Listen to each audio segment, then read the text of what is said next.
ጋችሁ ነው እናንተ ጋር እንደምናደራችሁ ነው። እንግዲህ ሌሎቹ ላይ ደግሞ መሀል ላይ ነው ይመስለኛልና በጣም አመሰግናለሁ ትዜ ያው for the opportunity ያው አንዱ የኛ ኃላፊነት እንግዲህ ስለ ባንክ ተወሰነ ነገር ሼር ማድረግ ነው ያው ኤጁኬት ማድረግ ስለሆነ እንደ ኃላፊነትም ስለምወስደው በዛ ደረጃ ኦፖርቹኒቲውንም ስላገኘው እናንተንም በዚህ አጋጣሚ ስላገኘሁኝ አመሰግናለሁኝ። እንግዲህ I don't know እንዴት ስትራክቸር እንዲሆን እንዳሰባችሁ አላቅም ከምን እንዴት ልጀምር ሜቢ ራሴን ከማስተዋወቅ ልጀምርና ሌላው እንደው የኦዲየንሱን ኮምፖዚሽን አንደርስታንድ ባረግ ጥሩ ነበር so that ባላንስድ የሆነ እንትን እንዲኖረኝ ኦዲየንሱን እንግዲህ እኔም በተወሰነ መልኩ ነው ሁልጊዜ ገና ወደፊት በደንብ ኔትወርክ አድርገን በደንብ አልተዋወቅንም each and every one of us ብዙ ኃላፊነት ላይ ያሉ ወንድሞች እህቶች አሉ በተለያየ ዘርፍ ነው ከተለያየ ፕሮፌሽን የሚመጡት ግን ሁሉም ማለት እችላለሁ በአንድም በሌላም ኤክስፒሪየንስ ሊሆኑ ጋፕ ለመሙላት ጥረት የሚያደርጉ ከተለያየ ዘርፍ የመጡ ወንድሞች እህቶች ናቸው ብዙዎቹ ኢትዮጵያ ነው የሚኖሩት አልፎ አልፎ ከውጪ ጆይን የሚያደርጉ ሰዎች እንዳሉ አውቃለሁ በዛ ደረጃ ያዘውና አስሬ ያንተ ፕሮፖዝ ያደረከው አፕሮች በጣም ጥሩ ነው እስኪ ጆርኒህን በደንብ ከሱ ብንጀምር እኔ በሁለት በሶስት ነው ሰው ይጠቀማል እኔም ማራለው ብዬ ማስበው አስሬ አንደኛው የፋይናንስ ሴክተሩ ባንክ ትልቅ ሴክተር ነው እና አንድ ሰው በዛ ፕሮፌሽን ውስጥ ያለው ጆርኒ ማየት እንፈልጋለን ሁለተኛው ደግሞ ኢመርጅ እያደረገ ያለው ፋይናንሻል ሴክተር ምን ይመስላል ሶስተኛው ግን ስፔሲፊካሊ ካፒታል ማርኬት ላይ ምን ኦፖርቹኒቲስ አለ እኔ በዛ መልኩ ነው ያያዩት ያለው እሺ አመሰግናለሁ ትዜ እንግዲህ ያው እንደተገለጸው አስራት ታደሰ ባላለሁኝ ያው ላለፈው ኦልሞስት እንግዲህ 30 አመት ሞልቶናል ትዜ እኔና ትዛዙ ያው ዩኒቨርሲቲ አብረን ሄድ ነው መጀመሪያ ዲግሪ ላይ ስለዚህ እንግዲህ ግራጁዌት ካረግን ወደ 30 አመት የተጠጋን ነው እኔ ያው ፉል ካሪየር ባንከር ነኝ ያው እድሜን በሙሉ ባንኪንግ ኢትዮጵያ ባንኪንግ ላይ ነው ያሳለፍኩት ሶፋር ለሶስት ባንክ ሰርቻለሁ እንግዲህ አጠቃላይ ከኮመርሻል ባንክ ኦፍ ኢትዮጵያ ጀምሬ the first 7 years እዛ ሰርቻለሁ ከዛ 11 አመት አካባቢ ድሮ ዩናይትድ ባንክ የሚባል አሁን ህብረት ባንክ ተብሎ ሪኔም የተደረገ for the last 11 years ደግሞ ለዘመን ባንክ እየሰራሁ ነው ያለሁትና ያው በመሃል አንድ 2 አመት ብሬክ አድርጌ ነበር የዛሬ 7-8 አመት ዝም ብዬ እንደ sabbatical leave አይነት ግል ተወሰነ ጊዜ እንትን አድርጌያለሁ ከዛ ውጪ ግን throughout my ፕሮፌሽናል ጆርኒ ባንኪንግ ነው የሰራሁት እንግዲህ በባንኪንግ ሁሉም ቦታ በተለይ ኦፕሬሽን የባንኪንግ ኦፕሬሽንን ሁሉንም ነክቻለሁ ያስባለሁ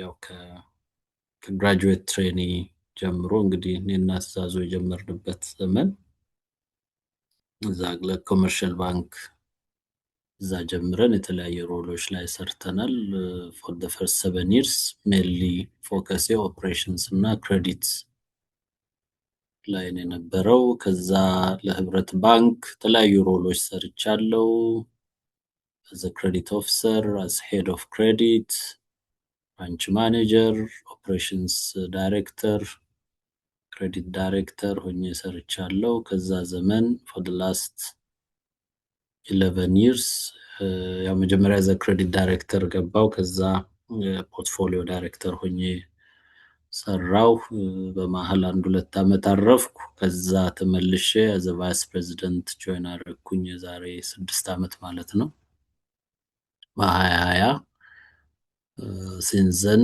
ዘመን ባንክ በምክትል ፕሬዝደንትነት ላይ እሰራለሁ።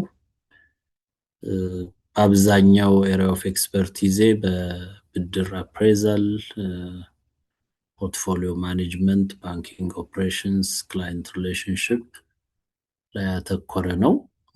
ያ እንግዲህ ከታች ጀምሮ እስከ ላይ እስከ ሲኒየር ኤግዚኪቲቭ ሌቭል ያለው አብዛኛው በዚህ ዙሪያ ያለ ነው እና ያው እንግዲህ በዚህ ጆርኒ ያው እንግዲህ ብዙ የ30 ዓመት ጆርኒ ያው ብዙ ነው። ብዙ ስራዎችን ለመስራት ሞክረናል። ከሆነ ጊዜ በኋላ ያው እንግዲህ መቼም ስራ ይሆንና ይቀርና ስራ መሆኑ ይቀርና ያው የአገልግሎት ወይንም ያው ኮንትሪቢዩሽን አገር የማሳደግ ኮንትሪቢዩሽን እየሆነ ነው የሚመጣውና ሞሮፍ አሁን ያለን ሮል ያን ኢኮኖሚውን ሰፖርት የማድረግ ስራ ነው። ሜቢ ዘመን ባንክን የማታውቁ ኦዲየንስ ዘመን ባንክ ሪሌቲቭሊ ያው ሚድል ኤጅድ ባንክ ነው በኢትዮጵያ ኮንቴክስት። ያው የኢትዮጵያ ባንኪንግ ስፔሻሊ ፕራይቬት ባንኪንጉ ገና ስቲል ያንግ ነው። the oldest private bank 30 ዓመቱ ነው which is አዋሽ ባንክ። the youngest ደግሞ የምንላቸው ከገና 5 ዓመት አካባቢ ያሉ አሉ። ዘመን is in between ወደ 18 ዓመት አካባቢ ያለ ነው። ማርኬቱ ላይ በተለየ መንገድ አዲስ የቢዝነስ ፊሎሶፊ ይዞ የመጣ ባንክ ነው። በዛ ዩኒክሊ አሁን ካሉን ኢትዮጵያ ውስጥ ካሉ 32 ባንኮች በተወሰነ ደረጃ ዩኒክ ቢዝነስ ሞዴል የሚከተል ኮርፖሬት ላይ ፎከስ አድርጎ the first 5 years ይሰማል። ስለዚህ ሶሪ ድምጼን ቼክ ሳላረግ ይሰማል በደንብ ይሰማል በደንብ። እሺ ተማሪ ፍለው ነው። ያው እንግዲህ ባንኩንም እግረ መንገድ ላስተዋውቅ ብዬ ነው እና አሪፍ ነው በጣም እና በሲንግል ብራንች ሞዴል ኮርፖሬት ፎከስ ሆኖ የጀመረ ባንክ ነው እና ዩኒክሊ ይሄ ሀገራችን ውስጥ የነበረውን የባንኪንግ ቢዝነስ ላይ የነበረውን ጋፕ አሰስ አድርጎ በተለይ በክላይንት ሰርቪስ ዙሪያ የነበረውን ጋፕ ለመሙላት የመጣ ባንክ ነው። ዩኒክሊ አሁን ውጪ ሪጂናሊም ከአንዳንድ ሜቢ ዩሮፕም አሜሪካም ከምናያቸው ባንኮች ታይፕ ሞዴልን ተከትሎ ተቋቋመ ነው። ይሄም ያው ዋናው ፋውንደሩ እንግዲህ ብዙ አመት አሜሪካ ነገር ባንከር ሆኖ የሰራ ስለነበረ ያንን ኤክስፒሪየንሱን ነው ወደ ኢትዮጵያ መጣውና አኮርዲንግሊ ያው በጥሩ ሞዴል ጀመረ። ያው በኋላ እንግዲህ ባንከሮቹ ቴክአፕ አድርገን ደግሞ አስቀጠለውና ሚድል ኤጅ ባንክ ነው። ያው በጣም በፍጥነት ያደገ ያለ ባንክ ነው እና ኢኮኖሚውንም እያገዝን ነው ብለን እናስባለን። ስለዚህ for the last 6 years እዛ ሲኒየር ኤግዚኪቲቭ ሆኜ የሰራው ነው ያለሁትና ያው በዚህ ውስጥ ያው እንግዲህ ብዙ በየባንኩ እንግዲህ የተለያዩ እንግዲህ ያው ጆርኒያችን ላይ ያው ትልልቅ ማይልስቶኖች የምንላቸው አሉ። እንግዲህ እነዛን በየጊዜው እንትን እያደረግን አሁን እዚህ ደርሻለሁና ሜቢ በኋላ ጥያቄዎች ካሉ እንትን አደርጋለሁ። የኬሪየሩን በዚህ ጆርኒውን እንትን ላድርገውና እኔ ያው ናቹራሊ career banker እንደ ፓሽኔት ባንከር ባንኪንግን ወድጄ የምሰራ ስለ ባንኪንግ በጣም ሳወራ ውል የማይሰለቸኝ ሰው ነኝና አንዱ እሱ ያው ደስ ብሎኝ የምሰራው ሙያ ነው። እንደ ስራ ብቻ አይደለም የምሰራውና ስለዚህ ያው ነን ስቶፕ ላወራ እችላለሁ። እንግዲህ የሚጠቅመውን ፓርት ትወስዳላችሁ ብዬ አስባለሁኝ። ሜቢ አሁን እንግዲህ ከረንትሊ ኢትዮጵያ ውስጥ ለረጅም ጊዜ እንደምታውቁት የኢትዮጵያ ባንኪንግ ያው በጣም ሃይሊ ሬጉሌትድ ለሎካል ብቻ ተዘግቶ የነበረ እና በጣም በውስን ስኮፕ ውስጥ ይሰራ የነበረ ሴክተር ነው። ከቅርብ ጊዜ ወዲህ ከ2025 ጀምሮ ያው ሜጀር ሪፎርም ተደርጎ ኒው ባንኪንግ ፕሮክላሜሽን ኢሹ ተደረገ። ፕሮክላሜሽን ነበር 1360/2025 የሚባለው እና ብዙ ለውጦችን ይዞ መጣ። አንዱ ትልቁ ለውጥ ውጭ ባንኮች ኢትዮጵያ ማርኬት ላይ ኦፕሬት እንዲያደርጉ የሚፈቅደው ነው። ሌላ እንግዲህ ከሱም በፊት ብዙ ከአስፓርት ኦፍ ዘ ሪፎርም ብዙ ለውጦች በተለይ የውጭ ምንዛሪ ሪጅም ረጅም ጊዜ ማኔጅድ የነበረውን የፎሬክስ ሪጅም ወደ ማርኬት ሌድ ፎሬክስ ሪጅም የቀየረ እና ከረንሲ ፍሎቲንግም የተከናወነበት ሜጀር የሪፎርም ስራ ተሰርቷል። ይሄ ያው በቀጥታም በተዘዋዋሪም በዋናነት የፋይናንሻል ሴክተሩን ኢምፓክት የሚያደርግ ነው የነበረው። ከዛ ውጭ ብዙ አዳዲስ ዳይሬክቲቮች ወጥተዋል ሪፎርሙን ተከትሎ። ከዛ እንግዲህ ከባንኪንግ ሴክተር ውጭ ደግሞ የካፒታል ማርኬት ያው ኢንትሮዲውስ ተደርጓል። ባንኮች አሁን ሴኩሪቲ ኤክስቼንጅ ካፒታል ማርኬት ኦቶሪቲ እና ሴኩሪቲ ኤክስቼንጅ ወይም ትሬዲንግ የሚሰራበት ሁለቱ ተቋማት ተቋቁመው ባንኮች አሁን ሬጅስትሬሽን እያከናወኑ ነው ያሉት። ያው መጀመሪያ ያው ሁሉም ሼር ካምፓኒ በኢትዮጵያ ሕግ በሼር ካምፓኒነት የተመዘገቡ በሙሉ ሊስት ወይንም ካፒታል ማርኬት ላይ ሬጅስተር መደረግ ይጠበቅባቸዋል በሕግ።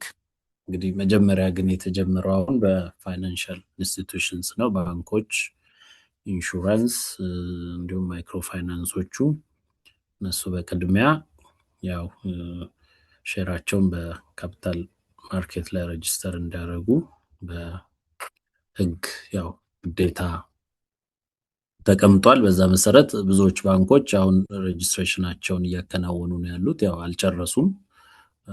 so far I think half of them ማለት እንችላለን ሬጅስትሬሽን ያደረጉት።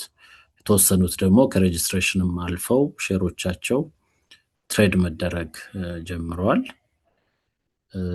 ተመሳሳይ እንግዲህ ያው ሼር ሬጅስትሬሽን በባንኮች እና በፋይናንሻል ኢንስቲትዩሽንስ በኩል አለ። በሌላ በኩል ደግሞ ካፒታል ማርኬት ኦፕሬተርስ የምንላቸው ኢንቨስትመንት ባንኮች፣ ብሮከሮች እነሱም እንደዚሁ እየተቋቋሙ እንግዲህ አይ ቲንክ ራይት ናው ከ10 በላይ የካፒታል ማርኬት ኦፕሬተርስ ላይሰንስ ወስደው እየሰሩ ነው ያሉት። ያው የነሱ ሮል ምንድነው? የባንኩ ካፒታል ማርኬት ላይ ሬጅስተርድ የሆኑትን ሼሮች ግዢና ሽያጭን ፋሲሊቴት ማድረግ እንዲሁም ሼር ካምፓኒዎቹን በትራንዛክሽን አድቫይዘርነት በሌሎች እንደዚሁ የፋይናንሻል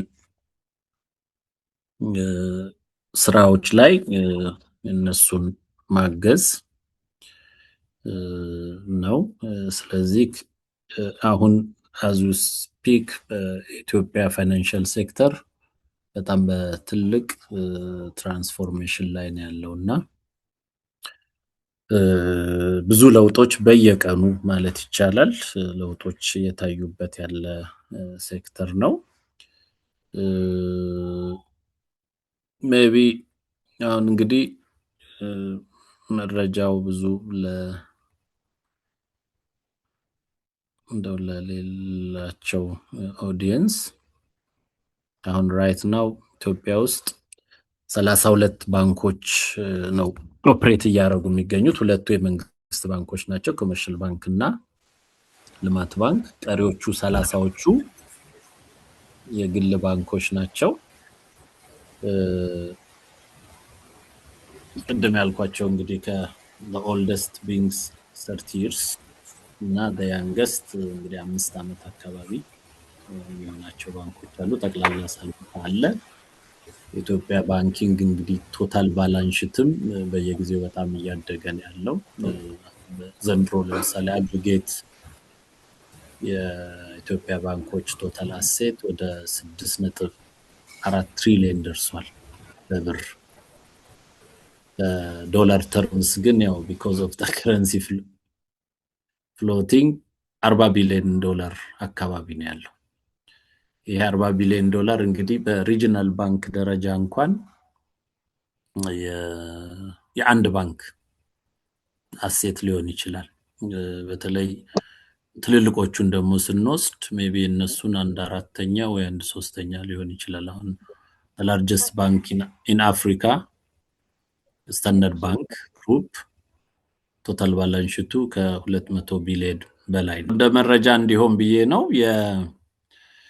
እንግዲህ የኢትዮጵያ ባንኪንግ ቶታል ባላንስ ሺት ወደ በዶላር ተርምስ 40 ቢሊዮን አካባቢ ነው። እንግዲህ አፍሪካ ውስጥ ላርጀስት ባንክ የምንለው ስታንዳርድ ባንክን 1/5 ነው። ስለዚህ ስታንዳርድ ባንክ የኢትዮጵያ ባንኮችን ጠቅላላ 5 እጥፍ ነው ማለት ነው በባላንስ ሺት እና ያው ገና ብዙ ይቀረናል።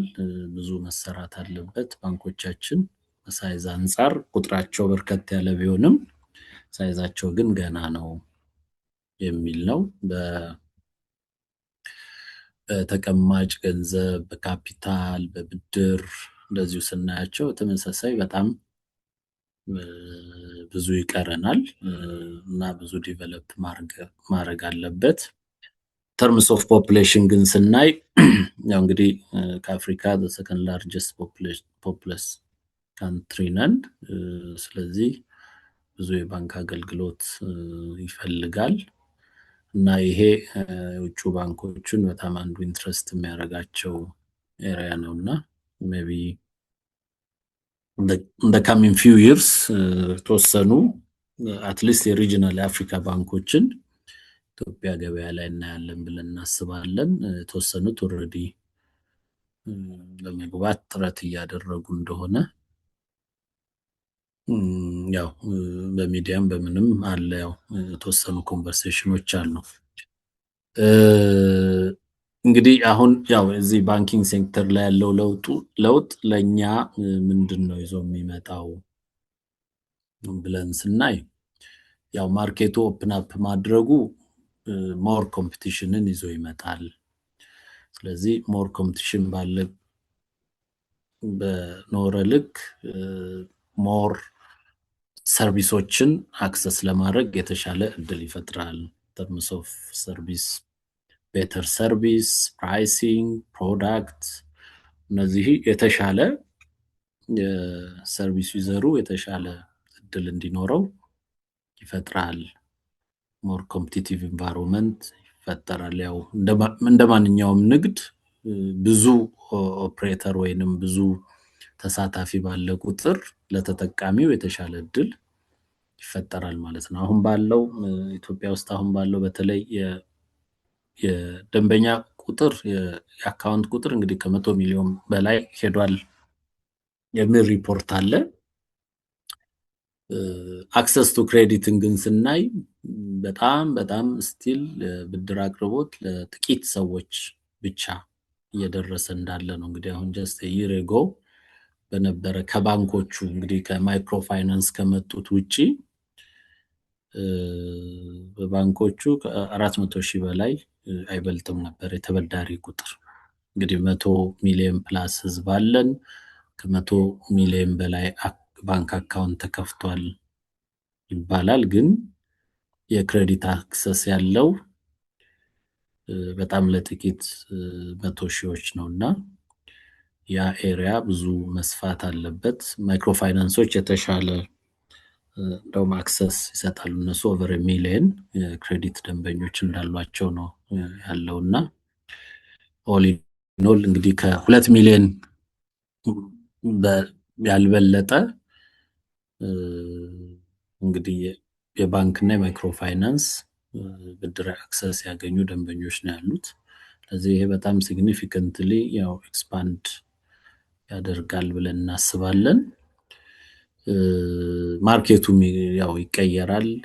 ሎካል ባንኮቻችንም የተሻለ ልምድ ያገኛሉ የሚል ታሳቢ አለ። ኢኳሊ ደግሞ ፍሊፕ ሳይድ እንግዲህ የተወሰኑ ባንኮች ደግሞ ያው ቻሌንጅ ይገጥማቸዋል የሚል ስጋት አለ። ያው ቢኮዝ የተጠናከሩ አለመሆናቸው በካፒታል በአሰራር ጥንካሬ ክፍተት ያለባቸው ከማርኬቱ ሊወጡ ይችላሉ የሚል እንዲሁ ስጋት አለ።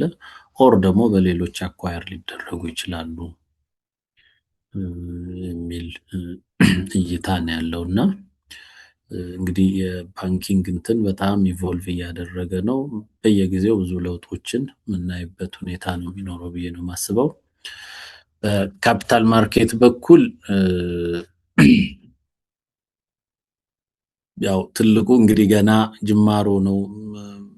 በእርግጥ እንግዲህ ያው የካፒታል የስቶክ ማርኬት ሂስትሪ ኢትዮጵያ በዚህ ያው ከደርግ በንጉሱ ጊዜ ያው ስቶክ ማርኬት እንደነበረ ያው እንትኖች ያሳያሉና እንደ አዲስ አይደለም። ኦፍ ኮርስ እንደ ሀገር የምንጀምረው ግን ከረጅም ጊዜ በኋላ ስለምንጀምረው እውቀቱ ቶታሊ ጠፍቷል።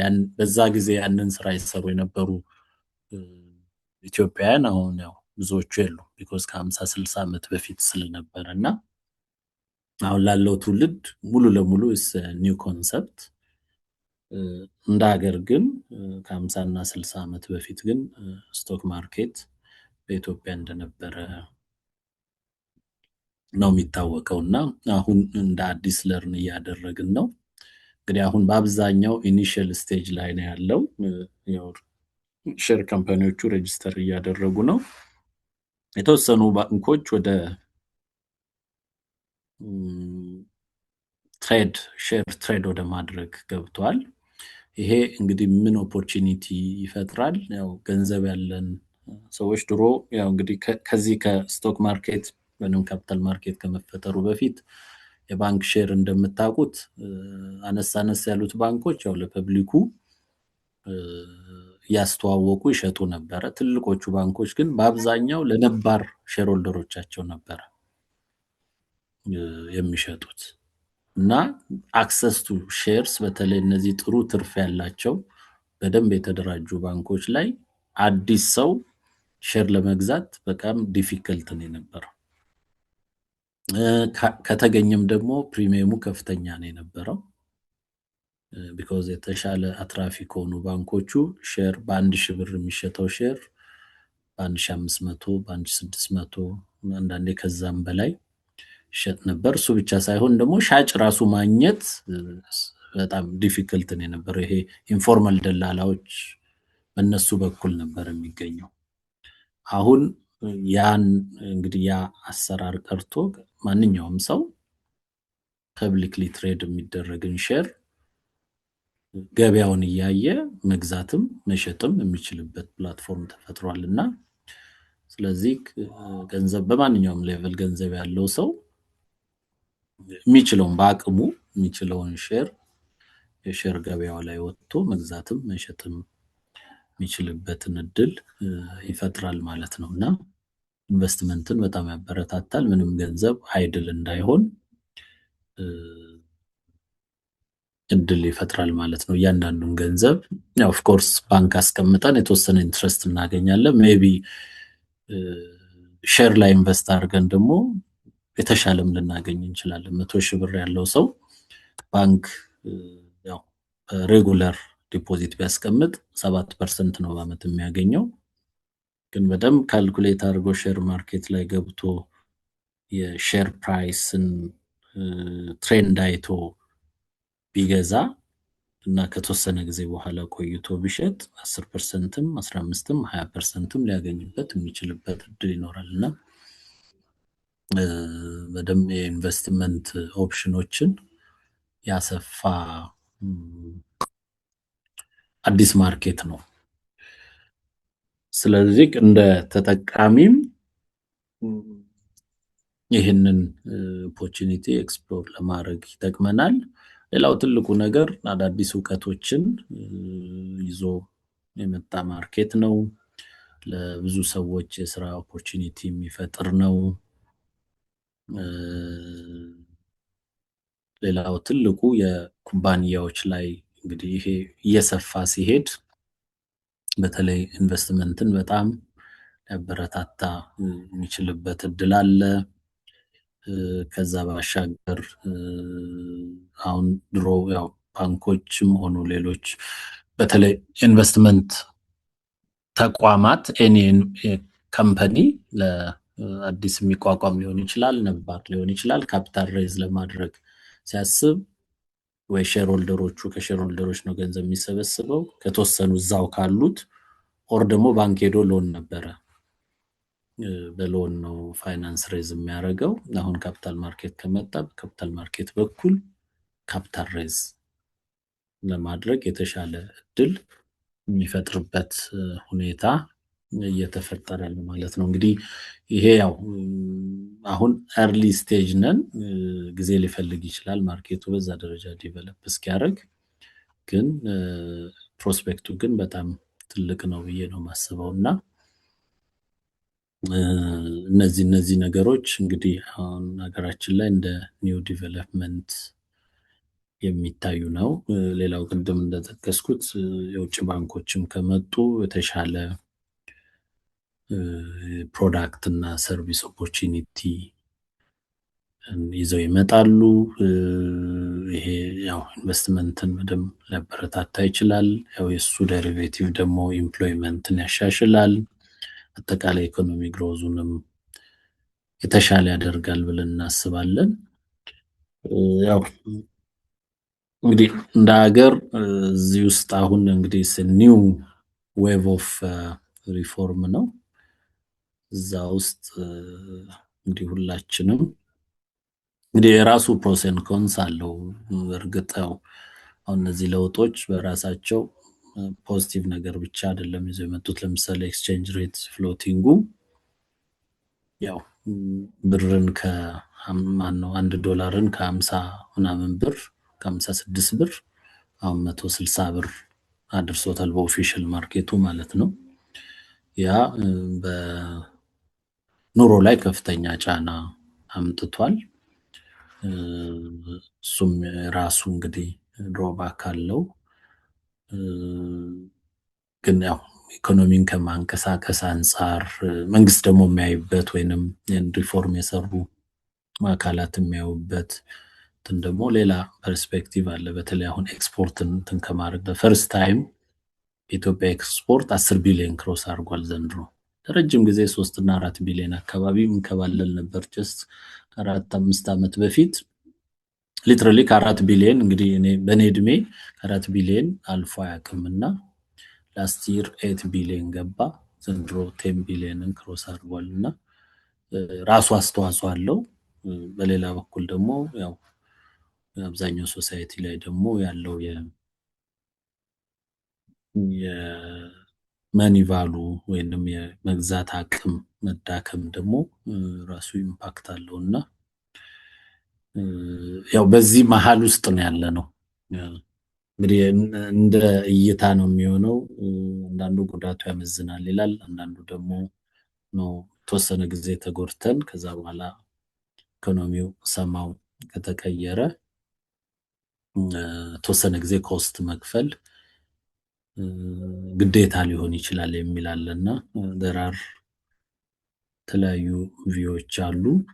እንግዲህ እዚህ መሀል ያው ባንኮቹ ያንን ያው ብዙ ሮል አላቸው። እዛ መሀል ላይ ይህንን ማኔጅ ለውጡን ሰማው አብዛኛው ለውጥ የሚተገበረው ስሩ ባንኪንግ ሲስተም ስለሆነ ያንን እየሰሩ ይገኛሉና እንግዲህ ያው ብዙ ማውራት ይቻላል በዚህ ረገድ። ሜቢ እኔ እዚህ ጋር ፖዝ ላርግና ጥያቄዎች ካሉ በጥያቄዎች ሞር ማለት ኤሪያ ኦፍ ኢንትረስትን ካወቅኩ በዛ ዙሪያ ሞር መነጋገር እንችላለን ብዬ አስባለሁኝ። ፍሬህይወት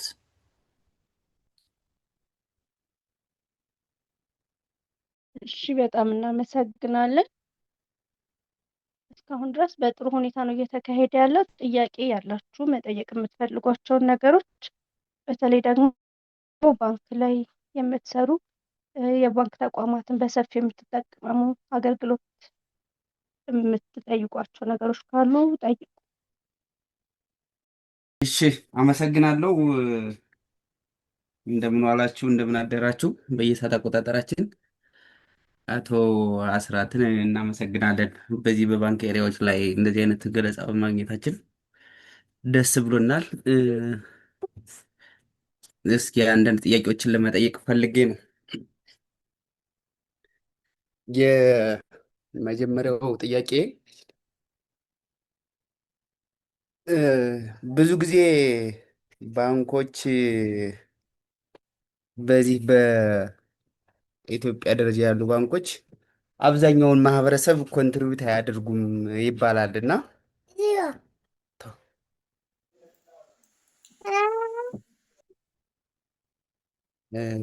ሶሪ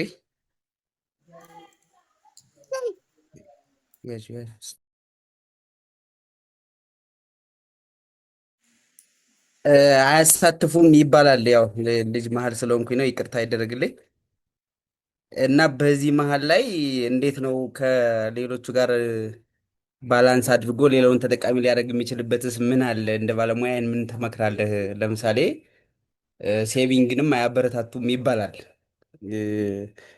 ብዙ ሰው አሁን 7% ነው በባንክ ደረጃ የሚያበድ ማን ነው የሚቆጥበው? የሚቆጥብ ሰው ቢኖር ወለድ 7% ነው።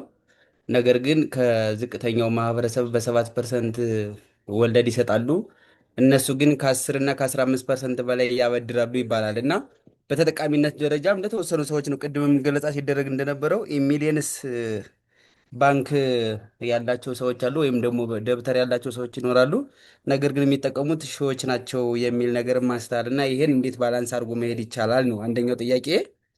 ሌላኛው ጥያቄ ብዙ ጊዜ ከሼር ሆልደሮች ጋር ያለው ግንኙነት ምን ይመስላል?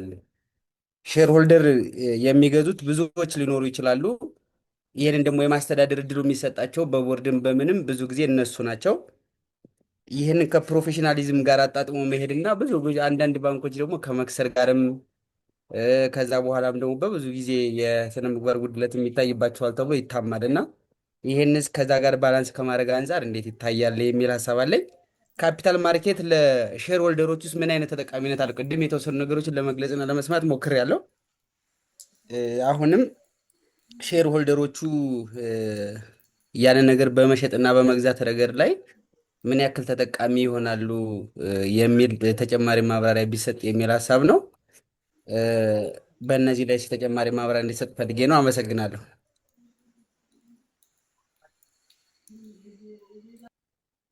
እሺ፣ አመሰግናለሁ። ይሄኛውን ላይ ኤክስፕሌን ላድርግ ፍሬ? አዎ ይቻላል። ይጨመር ጥያቄ ወይንስ በዚህ ላይ መጀመሪያ ገለጻ ሰጥተው ከዛ ወደሚቀጥለው እንሄድ? አዎ ይሻላል መሰለኝ። ይሄኛውን መጀመሪያ እንነጋገር። ጥሩ ጥያቄ ነው አቶ ሙልጌታ ያነሱትና ልክ ነው። የመጀመሪያው ጥያቄ ከሴቪንግ ሬት ጋር በተገናኘ ባንኮች የሚከፍሉት ወለድ አነስተኛ ነው፣ ግን የሚያበድሩበት ሬት ግን ከፍተኛ ነው እና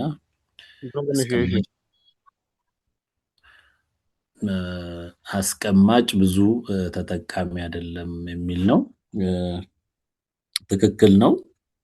ያው የአብዛኞቹ ባንኮች የአስቀማጭ ወለድ ተመን ያው ሚኒመሙ 7 ነው። እንግዲህ ረጅም ጊዜ ያው በብሔራዊ ባንክ ሚኒመሙ ሴት ይደረጋል 7 ነው። ከዛ በላይ ግን የትኛውንም ሬት መክፈል ይችላሉ። ግን ያው ሞር ሬት በከፈሉ ቁጥር ወጫቸው ስለሚጨምር እዛ ላይ ብዙ አይሄዱም፣ በኦርዲነሪ ሴቪንግ ደረጃ ማለት ነው። ግን ሌሎች የወለድ የተቀማጭ አይነቶች ግን አሉ። በተለይ አሁን ፊክስድ ታይም ዲፖዚት የምንለው አለ።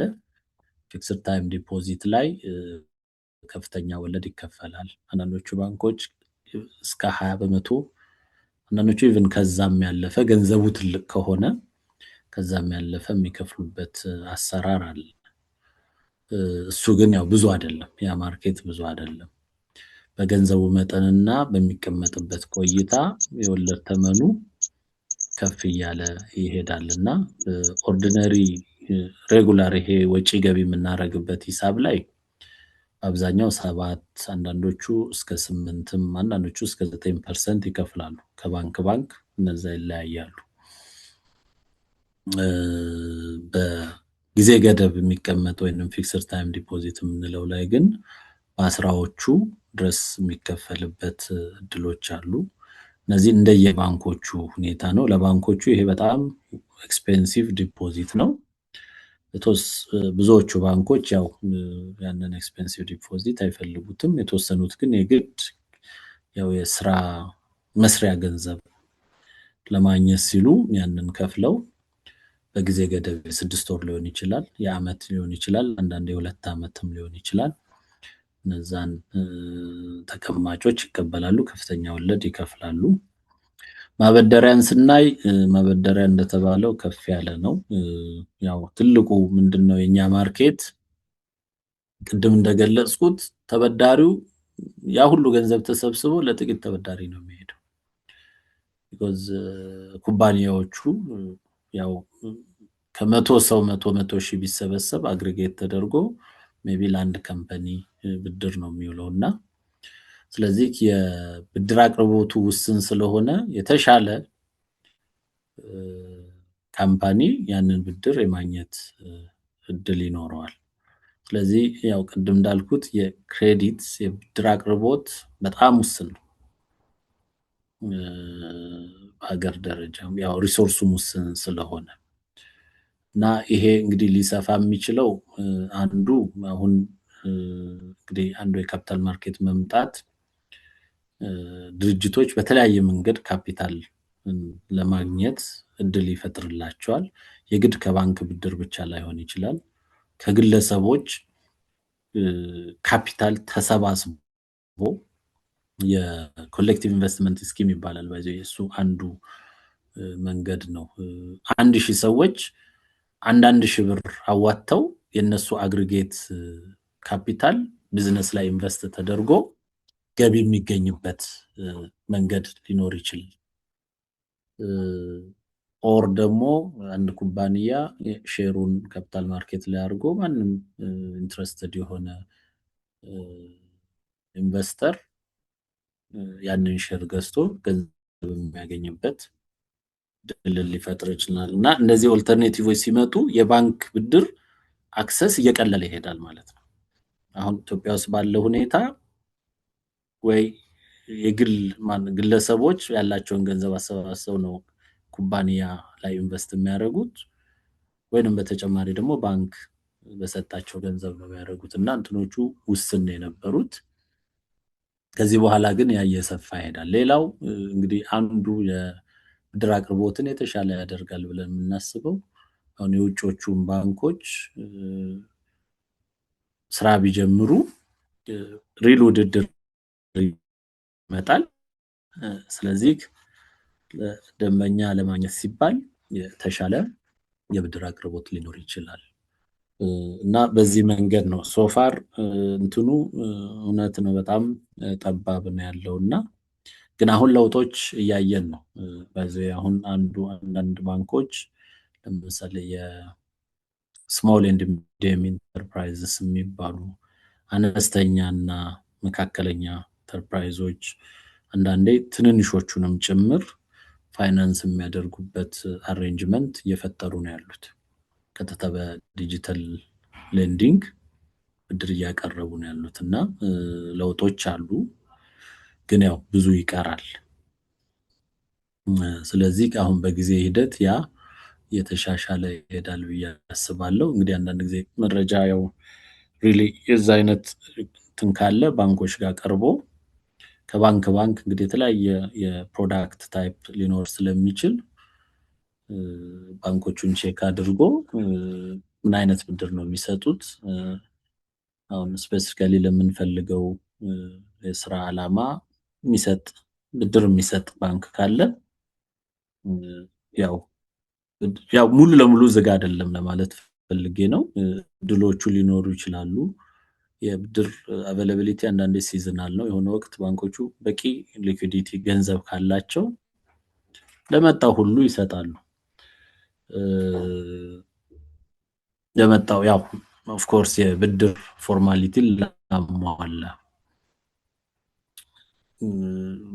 የገንዘብ እጥረት ባለ ጊዜ ደግሞ በጣም መርጠው ነው የሚሰጡት። ሞር የተሻለ ቤኔፊት የሚያገኙበት ላይ አተኩረው ይሰጣሉና ግን ያው ባንኮች ጋራ በቅርበት በየጊዜው መረጃ ቼክ እያደረጉ የብድር አገልግሎት ለማግኘት ሙከራ ማድረግ ያስፈልጋል። ያው ምክንያቱም ምንድነው ያው እንትን የምንለው ይሄ ሴለርስ ማርኬት ነው። ባንኮቹ ናቸው እንትኑን የሚወስኑት፣ ተበዳሪ አይደለም። በሌላው ዓለም ያው በጣም ማርኬቱ የባንኪንግ ማርኬት ነው አጠቃላይ ፋይናንሻል ሴክተር በጣም ዲቨሎፕ ስላደረገ ባንኮቹ ዶር ቱ ዶር ሄደው በኢሜል በምን ያው ብድር ተበደሩ ብሎ ይጠይቃሉ። እኛ ሀገር ደግሞ ተበዳሪው ነው ባንክ በየባንኩ ሄዶ አንኳኩቶ ብድር ለማግኘት የሚሞክረውና ያ ስለሆነ እሱ እስኪቀየር የግድ ባንኮቹን ቼክ ማድረግ ይፈልጋል ብዬ ነው እንደው ሀሳብ የምሰጠው። እና ያው ባንኮች በዚህ ምክንያት ባንኮቹ የሚያበድሩበት ሬት ከፍተኛ ነው፣ አስቀማጭ የሚከፍሉት ያው አነስተኛ ነው። ያው ገበያው ስለፈቀደላቸው ማለት ነው። ካፒታል ማርኬት እንትንን በሚመለከት ሼርሆልደሮች ቦርድ አካባቢ ያው እንግዲህ ባንኮች የሚተዳደሩበት አሰራር አለ። የኢትዮጵያ ብሔራዊ ባንክ ያወጣው መመሪያ አለ። በዛ መመሪያ መሰረት ነው የባንኮች አደረጃጀት እና አስተዳደር የሚወሰነው። ስለዚህ ባንኮች ከሼርሆልደሮች በተመረጡ ቦርዶች ይተዳደራሉ። እነዚያ የሼርሆልደር ተወካይ ናቸው። ከባንክ ባንክ ይለያያል ቁጥራቸው። ሚኒመም 9 አለ፣ ብዙዎቹ 9 እና በ12 መሃል ነው። አሁን ሪሰንትሊ የተሻሻለ መመሪያ አለ። ሼርሆልደር ብቻ ሳይሆን ሼርሆልደር ያልሆነም ባለሙያ ባንክ ቦርድ ውስጥ እንዲገባ ግዴታ አለ።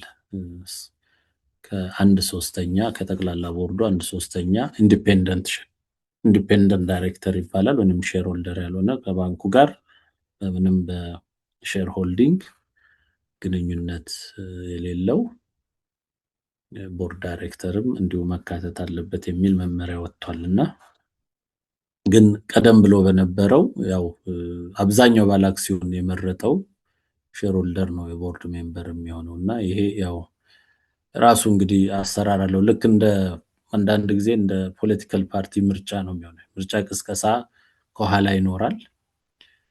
ያው ቦርድ ሆኖ ማገልገል የሚፈልግ ሰው ትልልቆቹን ሼር ያላቸውን ሰዎች ቀድሞ ለማሳመን ይሞክራል። አንዳንዱ ደግሞ ኦልሬዲ ፍላጎቱ ካለው በሼርሆልደር ስብሰባ ጊዜ ራሱን ፕሮፐርሊ ፕሮሞት ያደርጋል። በዛ መሰረት መረጣል እና ያገለግላል። እና በአብዛኛው ያው የባንክ ቦርድ ዳይሬክተር አብዛኛው ሼርሆልደር የመረጣቸው ሰዎች ናቸው የሚሆኑትና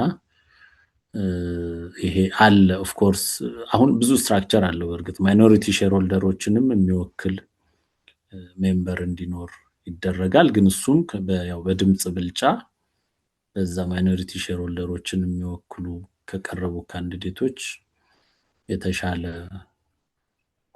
ቁጥር ያገኙ ሰዎች ናቸው የሚገቡት። ከማጆሪቲ ሼርሆልደርም በተመሳሳይ አሁን የሴቶችም ተዋጽኦ ግዴታ ተብሏል። 1/3 ጠቅላላ ቦርድ ሜምበር ሴቶች መሆን አለባቸው። 1/3 ኢንዲፔንደንት መሆን አለባቸው። የማይኖሪቲ ሼርሆልደር የማጆሪቲ ሼርሆልደር ተወካዮች እንደዚሁ ይኖራሉና በዚህ አሬንጅመንት አሁን ቤት ኮምፕሌክስ ሆኗል የቦርድ አወቃቀሩ። ይሄ ነው። ግን ያው ሚኒመም ሪኳየርመንት ደግሞ ዞሮ ዞሮ አለ። አንድ ለቦርድ የሚወዳደር ሰው ሚኒመም መጀመሪያ ዲግሪ ያለው መሆን አለበት። ኤክስፒሪየንሱ ያው ሬሌቫንት ኤክስፒሪየንስ ሊኖረው ይገባል። ከአሁን በፊት ማነው በወንጀል ተከሶ ምንድነው ያልተፈረደበት መሆን አለበት። እነዚህ ሪኳርመንቶች አሉ። ከባንክ ብድር ወስዶ ሳይከፍል ብድሮ የተበላሸበት መሆን የለበትም።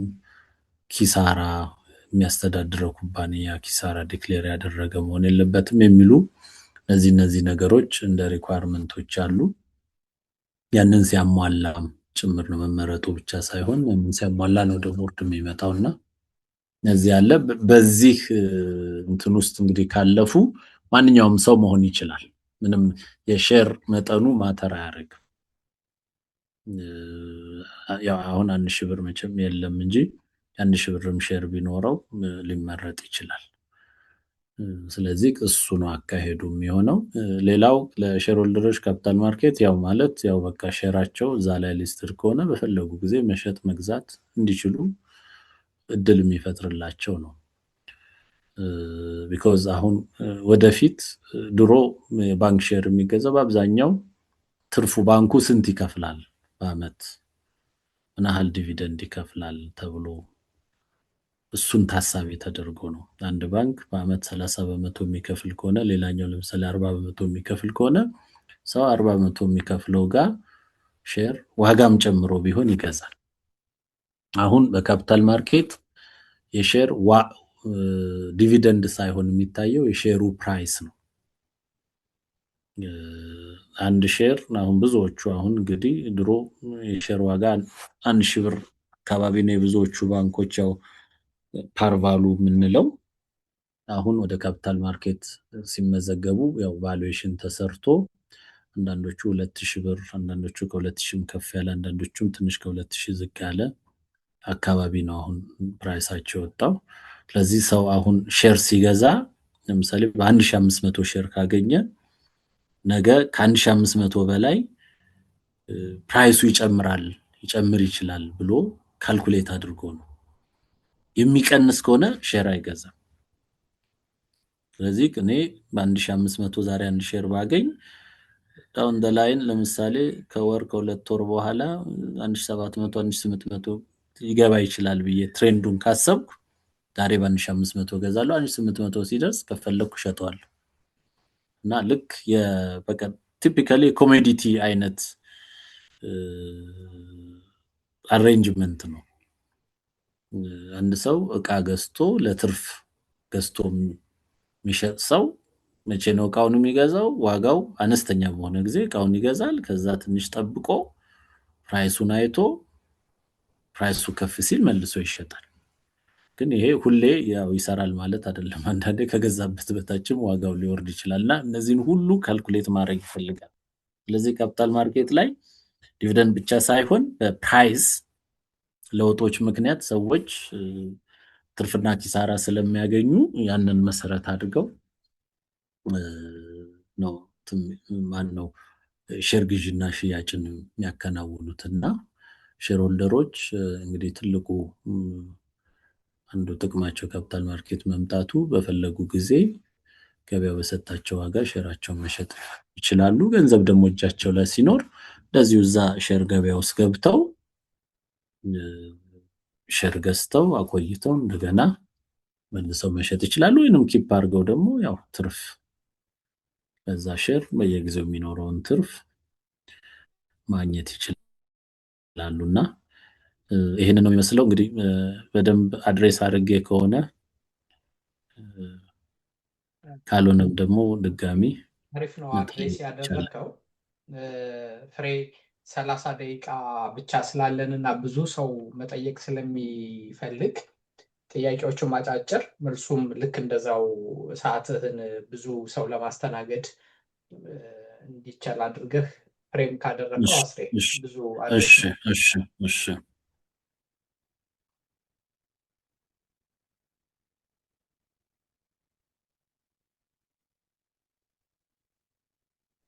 ፍሬ ያለሽ ብዬ ነው አለሁኛው።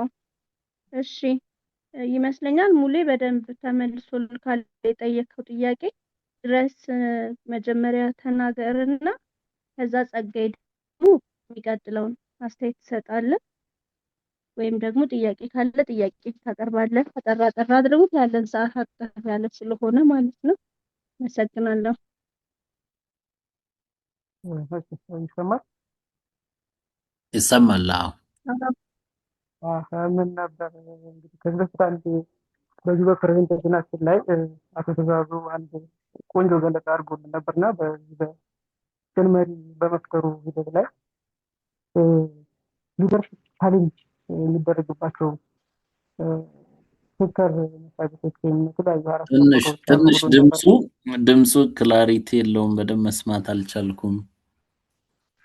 ይሄ ሊደርሽፕ ጋር በተገናኘ በተለይ አሁን የቅን መሪ እንግዲህ ዋናውና ትልቁ ዓላማው መሪዎችን የመፍጠር በተለይ ቅን የሆኑ መሪዎችን መፍጠር የሚል ሞቲቭ ነው እንግዲህ ትሬኒንጉን እየሰጠን ያለውና ከዚህ ጋር በተገናኘ ሊደርሽፕ ቻሌንጅ የሚደረግባቸው የስራ መስኮች ብሎ በዚህ አንድ ዊክ ላይ አቶ ትእዛዙ ቆንጆ ገለጻ አድርጎልን ነበርና ከነዚህ ውስጥ በተለይ እነዚህ ፕሮፊት ቤዝድ የሆኑ ተቋማት በተለይ ኢንድ ጎላቸው ፕሮፊት ሜክ ማድረግ አይነት ነገር ስለሆነ ሊደርሽፕን ኤክሰርሳይዝ ለማድረግ ቻሌንጅ የሚደረግባቸው ሁኔታዎች አሉና ከነዚህ ውስጥ አሁን የዛሬው ገለጻ በተለይ ባንኮች ያው አንዶች የፕሮፊት ሜኪንግ ሞቲቭ ያላቸው ስለሆነ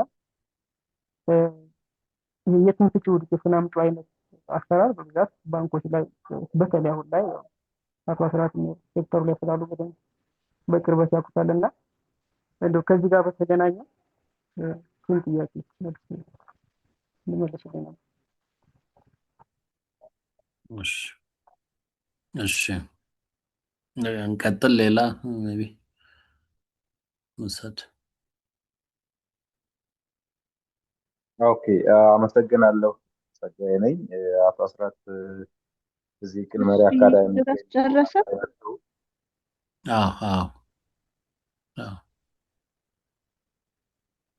እሺ አቶ ጸጋዬ ይሰማል? ሰላም፣ እንዴት ናችሁ? ሁላችሁም ባላችሁበት እንዴት ናችሁ?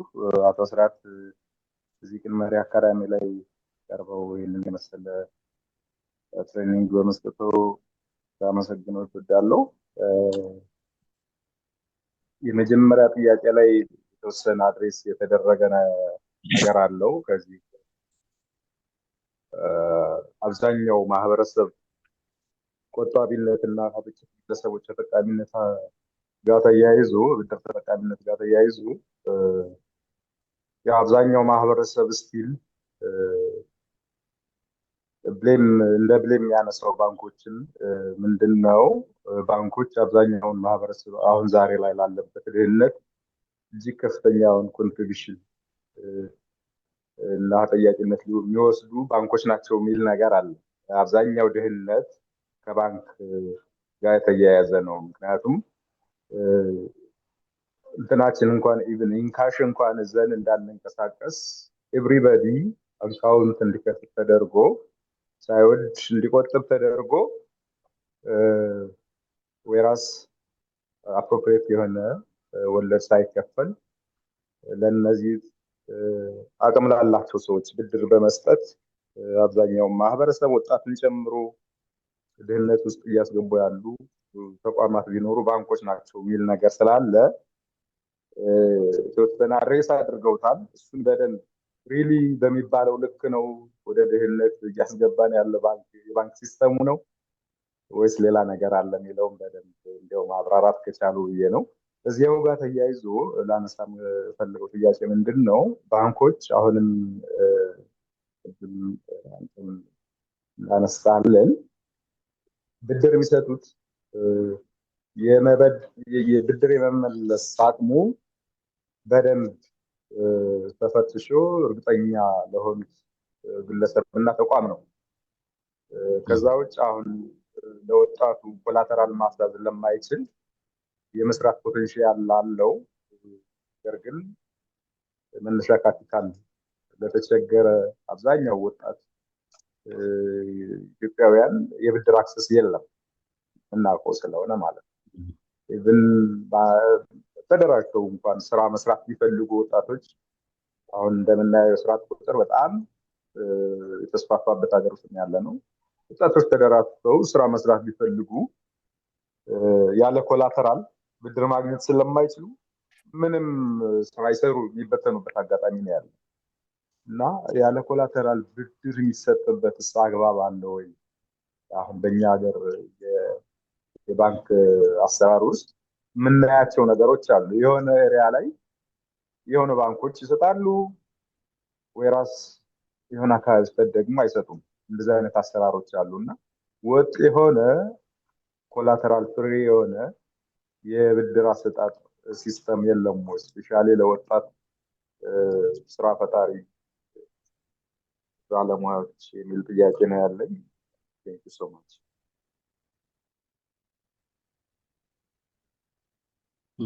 እሺ እንቀጥል። ማን ነው እነዚህ ላይ ሪፍሌክት ላርግ?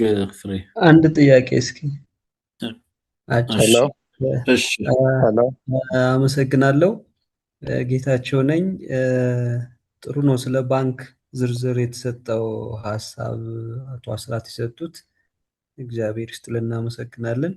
ሌላ የኔ ጥያቄ አብዛኞቹ የሚያነሱት አንዳንዶቹ ያው ትክክል ነው ብለው ጀስት የሚቀበሉት፣ አብዛኞቹ ግን የሚያነሱት አንድ ጥያቄ አለ። ከዚህ ከኢንተረስት ጋር ተያይዞ ማለት ነው፣ ወለድ ጋር ተያይዞ በአብዛኛው ህብረተሰብ በዛ ነው የሚለው የባንኮችን ወለድ በየጊዜውም እየጨመረ ነው የሚሄድ፣ ሲቀንስ አይታይም።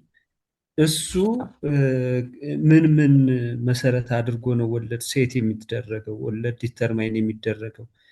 አንዳንዶቹ በግልጽ የሚያውቁት ሰዎች የካሽ የገንዘብን ብድር ማጣት ነው አለማግኘትን ነው እንደ ኮምፕሌን የሚያነሱት። አብዛኛው ማህበረሰብ ግን ወለዱ በዝቷል፣ ያው ካለው ከሴቪንጉም ከሚከፈለው ከዝቅተኛ አኳያ የብድር ወለዱ